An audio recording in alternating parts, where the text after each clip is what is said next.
लेंगे तो वो काफी लाभदायक रहेगा, क्योंकि भीड़ भाड़ के इलाकों में हम जाए, बहुत जरूरी हो तो घर से बाहर निकले और अन्यथा अपने घरों में रहे, क्योंकि ठंड का मौसम है। ऐसे ठंड के मौसम में जो बुजुर्ग है, जो अस्थमा के मरीज है, यूं कहते हृदय के मरीज है, या छोटे बच्चे, इनका बचाना भी बेहद जरूरी है। तो तमाम इस तरह की एडवाइजरी भी जारी की गई और ये भी कहा गया कि अगर हो सकता है वो अभी से अगर मास्क का प्रयोग कर लेंगे तो सभी के लिए बहुत जरूरी होगा और आने वाले समय बहुत ज्यादा लाभदायक भी होगा। जी सोनिया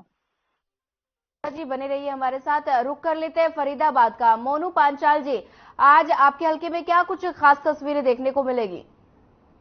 सोनिया, मैं आपको बता दूं, फरीदाबाद में हलचल जो सबसे ज्यादा देखने को मिल रही है, क्योंकि 2024 के चुनाव जिस तरीके से नजदीक आते हुए दिखाई दे रहे हैं, तो कहीं ना कहीं अब जो है लोकसभा और विधानसभा के जो तमाम नेता हैं वो जो है अब इलाके में जो है एक्टिव होते हुए नजर आ रहे हैं, क्योंकि अलग अलग प्रोग्राम यहाँ पर कराते हुए नजर आ रहे हैं, तो कहीं जनता से संपर्क करते हुए नजर आ रहे हैं। लगातार जो है 2024 के चुनाव को कहीं ना कहीं मजबूती को देखते हुए सभी तमाम नेता जो है अलग अलग तरीके से, चाहे वो जो विधायकों की बात की जाए, चाहे वो मंत्रियों की बात की जाए, क्योंकि अलग अलग जगहों पर जाकर के कहीं ना कहीं जनता को जो बनी हुई भावनाएं हैं कहीं उनको समर्पित कर रहे हैं, तो कहीं ना कहीं जो है शिलान्यास यहाँ पर किया जा रहा है। तो इस तरीके की तमाम जो हलचल यहाँ पर देखी जा रही है, क्योंकि 2024 के चुनाव जैसे नजदीक है, तो कहीं ना कहीं नेता एक्टिव नजर आ रहे हैं। वहीं दूसरी खबर की बात की जाए, जिस तरीके से फरीदाबाद में जो है बीजेपी ने जो है जो फरीदाबाद में विकसित भारत संकल्प यात्रा जो चलाई हुई है, तो उसको लेकर के तमाम विधानसभाओं में जो है ये भारत संकल्प यात्रा जो है लगातार जो है ग्रामीण क्षेत्रों में और शहरी क्षेत्रों में लगातार पहुंच रही है, क्योंकि अलग अलग विधानसभाओं में अलग अलग ग्रामीण क्षेत्रों में जो है जाकर के, क्योंकि सरकार उनके द्वार पर पहुंच रही है और उनकी जो समस्याएं, चाहे वो फैमिली आईडी की बात हो, चाहे तमाम जो है बिजली जो महकमे की बात हो, चाहे वो उज्जवल योजना की बात हो, तो तमाम जो लोगों की जो समस्याएं हैं वो कहीं ना कहीं सरकार जो है उनके दरवाजे पर जा रही है और कहीं ना कहीं उनकी समस्याओं को सुन रही है। तो कहीं जो उनकी समस्याएं उनको यहाँ पर हल करने की बात करी है, क्योंकि तो कुछ जो अधिकारी थे इसमें कहीं ना कहीं वो जो लोगों की समस्या को टालते हुए नजर जरूर आए, लेकिन जिस तरीके से जब जो हरियाणा के परिवहन मंत्री मूलचंद शर्मा को पता लगा, तो उन्होंने जो है अधिकारियों में फटकार लगाते हुए कहा कि काम उनका होना चाहिए, ये टाला ना जाए कि काम आना, दफ्तर आना, यही की यही जो विकसित भारत यात्रा की जो संकल्प यात्रा है इसी में जो है इनका काम होना चाहिए। तो इस तरीके की यहाँ पर हलचल देखने को मिल रही है। वहीं बात की जाए तो फरीदाबाद के प्रथला विधानसभा में विधायक नैनपाल रावत जो है 2500 करोड़ रुपए की जो लागत से जो है जो पैसा आया है, वो सड़कों को रिपेयर कराने की बात हो, चाहे नई सड़क की बात हो, चाहे ग्रामीण क्षेत्रों में जो टूटी हुई नालियां हैं उनको रिपेयर कराने वाली बात हो, तो यहाँ पर उद्घाटन करते हुए साफ तौर पर देखे गए। वहीं फरीदाबाद की चौथी खबर की बात की जाए तो फरीदाबाद में जो है विशाल ओपन कबड्डी का टूर्नामेंट का जो है यहाँ पर जो है शुरुआत की गई। सबसे बड़ा क्योंकि अटल बिहारी, क्योंकि उन्होंने उनकी याद में जो है इस तरीके के जो टूर्नामेंट कबड्डी है वो यहाँ पर कराई गई है और कहीं ना कहीं लोगों ने, युवाओं ने बढ़ चढ़कर यहाँ पर हिस्सा लिया और जो है कई टीमों ने यहाँ पर जीत हासिल की है। तो इस तरीके की हलचल यहाँ पर देखने को मिल रही है। वहीं सोनिया, मैं बता दूं कि ठंड का प्रकोप भी अब लगातार आज जो है जिस तरीके की ठंड का जो है प्रकोप अब लगातार बढ़ता जा रहा है, क्योंकि अब धुंध जो है हल्की हल्की जो है अब जो है छाने लगी है फरीदाबाद में। तो वहीं अब जो ट्रैफिक पुलिस है वो भी कहीं ना कहीं अब मुस्तैद होती हुई नजर आ रही है, क्योंकि रिफ्लेक्टर जो है वो लगाते हुए साफ तौर पर गाड़ियों पर देखे जा सकते हैं। जी सोनिया। जी मोनू पांचाल जी, कोरोना ने एक बार फिर से नए वेरिएंट के साथ यू टर्न ले लिया है, तो प्रशासन इस पर किस तरह से अलर्ट मोड पर दिखाई दे रहा है, किस तरह के एहतियात बरतने की एडवाइजरी जारी की गई है?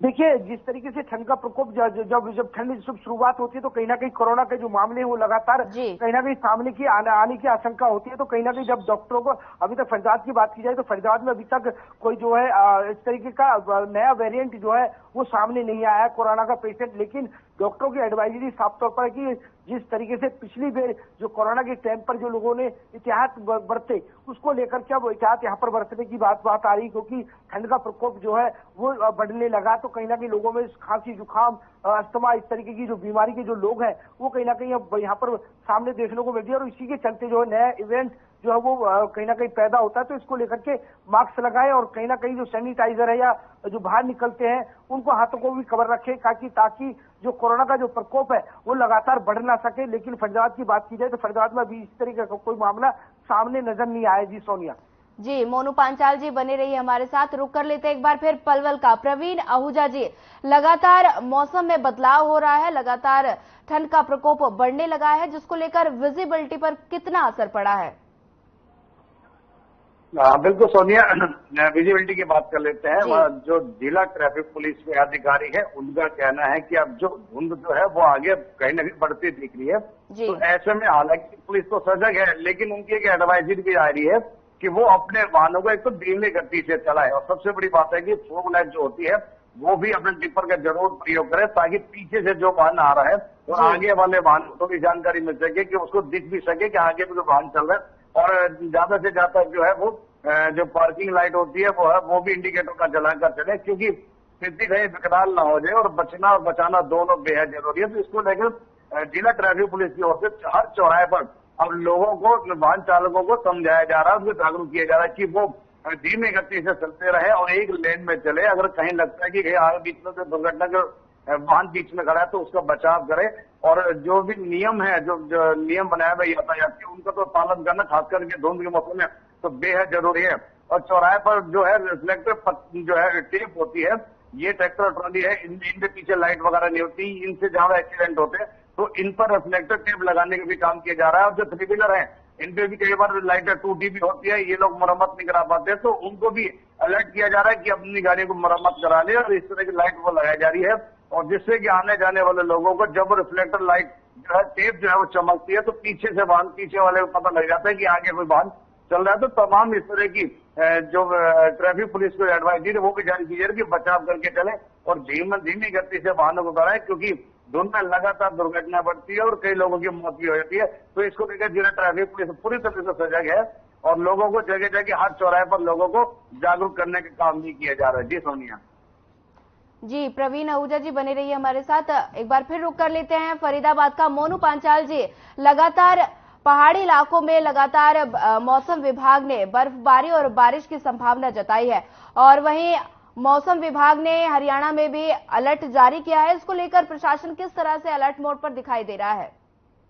देखिए, जिस तरीके से मौसम विभाग ने जो है सर्दी में जो है सर्दी बढ़ने के जो आसार जो यहाँ पर जताए, क्योंकि बर्फबारी पहाड़ों में जो है वो बताई गई है, वहीं बात की जाए तो उसका असर जो है हरियाणा में भी देखने को मिल रहा है। फरीदाबाद में भी यहाँ पर जो है ठंड का असर देखने को मिल रहा है, क्योंकि ठंड के चलते जो है अब जो प्रशासन है वो जो कहीं ना कहीं जो रैन बसेरे हैं, वो रैन बसेरों पर जो है अब पूरी तरीके से यहाँ पर ध्यान दे दिया गया है। क्योंकि जिस तरीके से यात्री लंबे सफर से कहीं ना कहीं लंबे टूर पर जो जाते हैं, तो कहीं जो लोग फंस जाते हैं, या उनको सवारियां नहीं मिलती है, या कोई गाड़ियां जो व्यवस्था है वो नहीं मिलती है, तो कहीं ना कहीं अब जो जगह जगह, चाहे वो बस स्टैंड की बात हो, चाहे वो नगर निगम के आसपास की बात हो, चाहे फरीदाबाद के जो है रेलवे स्टेशन की बात हो, तो तमाम जगह जो है रैन बसेरों की जो है व्यवस्थाएं यहाँ पर जो है वो दुरुस्त कर दी गई है। और उसको यहाँ पर रैन बसेरों में जो है पूरी तरीके से जो रजाई, गद्दे या तमाम पूरी तरीके से जो हीटर की जो व्यवस्था है वो यहाँ पर तमाम तरीके से यहाँ पर की गई है। और उसके साथ साथ मैं बता दूं कि जो भी यात्री कोई फंस सकता है तो वो रैन बसेरे में पूरी रात जो है वो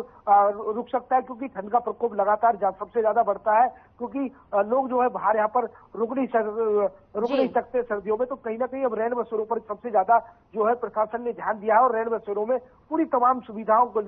लैस लेकर के वो यहाँ पर रुक सकते हैं अपना आधार कार्ड। मोनू पांचाल जी, ज्यादा जानकारी साझा करने के लिए आपका धन्यवाद। प्रवीण आहूजा जी, आपका भी धन्यवाद। इसी तरह हम रोज आपको आपके हलके में लेकर जाते हैं और बताते हैं कि आपके हलके में क्या कुछ खास तस्वीरें देखने को मिलेंगी। फिलहाल इस बुलेटिन में इतना ही। ज्यादा खबरों के लिए बने रहिए हमारे साथ। नमस्कार।